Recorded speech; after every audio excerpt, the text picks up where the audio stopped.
Nanganak na nga itong si Tasay mga ka-olives, kaya naman ipinaglutuan namin siya nitong gulay at saka nitong sinabawan. Para nga makaproduce siya ng maraming gatas dahil breastfeeding siya. Kagabi nga mga ka-olives, galing akong sa ospital at dumiretso na nga ako dun sa Seymour para nga mamili nitong mga kakailanganin ko. Naisipan ko ang lutuan siya ng gulay at saka ng sinabawan mga ka-olives kasi nga kailangan niya talaga ngayon mag-produce ng maraming gatas. Buti na lang talaga kompleto na sa Seymour kaya hindi na ako nagpakalat-kalat sa merkado kagabi. Dapat talaga sinabawan yung lulutuin ko pero nga may nakita akong gulay kaya sabi ko perfect i-partner ito para healthy talaga yung ating bagong panganak. At eto nga, igigisa muna natin yung garlic, ginger at saka sibuyas. At dahil bagong panganak nga yung paglulutuan natin, kaya sinadya ko tong lagyan ng maraming garlic, ginger at saka onion. Para hindi lang siya sabaw, antay-binat na din. Charis. Pero actually mga ka-olives, malaking tulong yung pag inom-inom ng sabaw pag bagong panganak. Lalo na pag maraming luya, sibuyas at saka garlic. Dahil ang mga aromatic na yan, malakas sa antibiotic. Kaya panigurado, mabilis lang si Tisay makaka-recover. So etong kasunod natin ginigisa mga ka-olives ay yung gulay. Gumamit lang ako dyan ng butter at saka olives oil. Pagkatapos, mekos-mekos na natin yung garlic at saka onion. Igigisa na din natin dito yung carrots, broccoli at saka cauliflower. Paghahalu-haluin ko nga lang ito mga ka-olives para nga ma-absorb na niya yung mga aromatic na nilagay natin. Lagyan ko na rin yan ng mushroom, pagkatapos isusunod pa natin itong bell pepper. Haluin lang natin to saglit, din titimplahan natin to ng kaunting paminta at kaunting asin. Pagkatapos maglalagay lang tayo dito ng oyster sauce. Ito lang yung magpapalasa sa ating gulay at wala na tayong ilalagay dyan. Hindi na rin tayo maglalagay ng tubig dyan mga ka-olives. May sarili namang tubig yung mga gulay na yan. Kusa na lang yan lalabas at lulutuin niya yung sarili niya. Paghahaluin ko nga lang to mga ka-olives hanggang nga sa makombine yung mga ingredients na nilagay natin. After 10 minutes mga ka-olives, itama lang to dahil half cook lang ang gagawin natin dito. At dahil lumambot na itong ating nilalagang baka, kaya naman ilalagay na natin dito yung mga gulay. Maglalagay lang ako dito ng bagyo beans at saka ng repolyo. Mapapansin niyo mga ka-olives, isang piraso lang talaga yung nilalaga ko dito kasi para lang talaga to kay Tisay. Isang piraso nga lang to pero inabot din ako ng 3 oras sa pagpapalambot nito. Kaya naman ayan tuloy, ininit muna namin yung saglit yung gulay para nga pagdala namin dun sa ospital, mainit-init pa. Eto na nga, niready ko na yung gulay, pagkatapos isusunod ko ng i-ready dito itong nilaga. Ali, isisiparate natin yung sabaw nito mga ka-olives para hindi niya masyadong maluto yung ating gulay habang nagbabiyahe.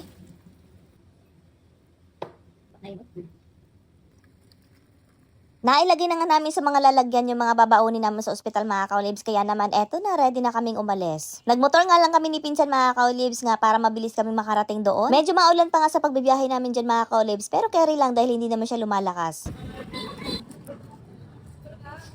At eto nga, nakarating na kami dito sa ospital kaya naman pinakain na agad naman itong bagong panganak. Pinakain na nga namin mga ka-olives habang natulog pa yung baby niya. Ang bait din naman kasi ng baby na yan, hindi umiiyak at hindi rin iyakin. Sabi ko nga kumain kami at maya dahil nagpapadede ka. Actually wala talagang magulang si Tisay dito mga ka-olives dahil nasa Maynila nga. Kaya naman walang tumitingin-tingin sa kanya kundi yung mga kapatid ng asawa niya at kami ng mga tita niya. Sobrang hirap ng ganitong sitwasyon pero napakaswerte nga ni Tisay dahil meron siyang mabait na asawa at sobrang maalaga. At eto nga yung kanyang baby ay talaga naman ang sarap-sarap ng tulog. Wala nang lumabas yan mga ka-olives, gusto lang talaga niyang matulog. Kaya tamo yung ina, malaya nakakakain. Ito yung pinakamahirap sa bagong panganak mga ka-olives, yung first time mo magpapa-breastfeed ng baby ay talaga namang lalagnating ka dyan. Ako nga noon mga ka-olives, hindi ko talaga kinakaya para ako mabubuang pag nagpapa-breastfeed ako kasi sobrang sakit niya. Dagdagan pa dyan yung postpartum depression ay talaga naman nakakabaliw talaga ang maging ina, lalo na akong bagong panganak. Kaya sa may mga asawa dyan, pinaka-iingatan nyo dapat yung bagong panganak nyo na misis. Dahil dyan yung mga oras na sobrang struggling at hindi nyo talaga maiintindihan yung ugali nila. Dobling pag-iintindi at dobling pag-aaruga dapat yung binibigay nyo sa mga misis nyo pag bagong panganak. Dahil panigurado pag nakabalik or naka-recover yan, iaalagaan din kayo pabalik. Hanggang dito na lang muna. Salamat sa panonood. Bukas ulit.